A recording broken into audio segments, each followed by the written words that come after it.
I want every kid, every parent to deal with each other. I want that community, that church, to be open for all these kids to come to. And when they say they're bored, you say, okay, let's talk about it. Why? Why are you bored? And make them tell you. And see if there's any sense to it. Our children always tell us when something's wrong. But do we listen? Do we make an adjustment that makes sense? Ladies and gentlemen, the school, the church, the police department, those people are not enemies of ours. But they can be. They can be. They don't have to. And so as long as your soul is good and your heart is good, and you understand that you are building your character for the day that you can take the honorable position of being somebody's mother or father. That's an honorable position, because as a mother and a father, you're going to be in charge of raising a child. And raising that child straight. Not bent, not crooked. Caring for it. And listen to the old people tell you how important education is. When you play the Game Boy and you say algebra is boring, Game Boy is exciting. I just want you to think about something. The fellow who invented Game Boy probably loved algebra. He had to know it, or else he wouldn't have invented it. The Game Boy. Think about it. He also has made enough money, he bought his mother a $5 million house. And his mother said, thank you, but where's the help that will clean it? Think about it, ladies and gentlemen, you students. All these things you're buying into, people invented those things. They discovered them, but they didn't do it just sitting there and chewing gum, ride around the block on the bike. They studied, and they read, and then they found out that their brains were so wonderful, they could think of simple things. And they do it. They do it. Very, very important. My message to all of you, we've started this program.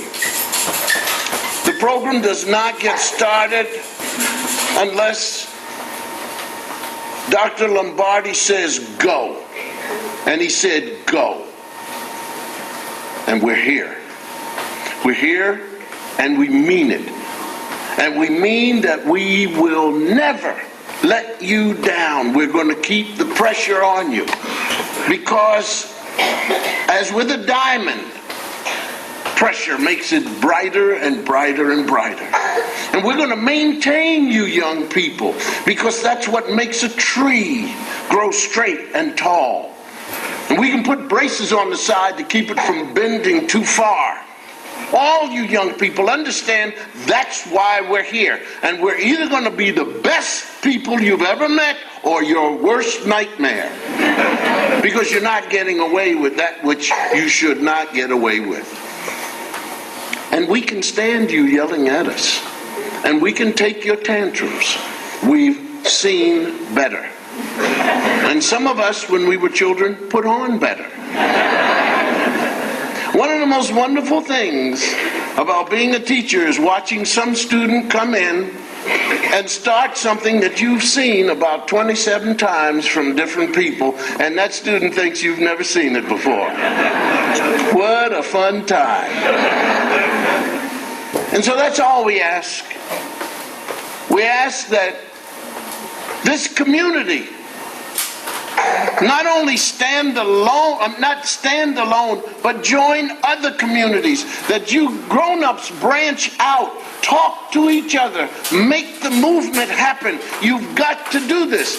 This thing is getting worse. The epidemic of television, the epidemic of what they put on the radio, people with foul language every 5 seconds, somebody talking about sexual parts, somebody talking about something that you don't want in your home, and it's coming to these children, and they think life is boring because they don't hear that in the classroom. This is Satan at his finest hour. Shut this stuff down.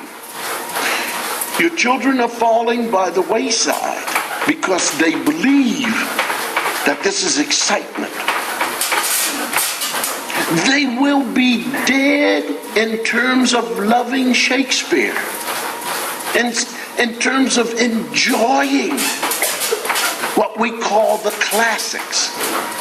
You've got potential great writers here, potential actors, potential professors, potential scientists. They're all potential. Let them grow. Help them. Don't let them fall. MTV, radio, whatever it is, filth that's in the newspapers, is not going to help them at all. You've got to watch what's coming to them. You parents need to check what's stunting and what could stunt. And by all means, I want you to do some old-fashioned parenting. I remember my mother knew everything that I owned. I don't remember what it was, but I borrowed it from a kid without his permission. And I put it on. And my mother said, "Where'd you get that from?" And obviously I didn't have a story ready. So I had to take it back and give it back to the kid. But my mother knew exactly everything I had. How these people out in Columbine had all this stuff, and you mean to tell me their parents are going to get away with saying we knew nothing? You better start watching your kids. I don't want a story ever to come out of here where parents say, "Well, this has always been a wonderful neighborhood. I don't know what..." You do know what happened. You better check your children and love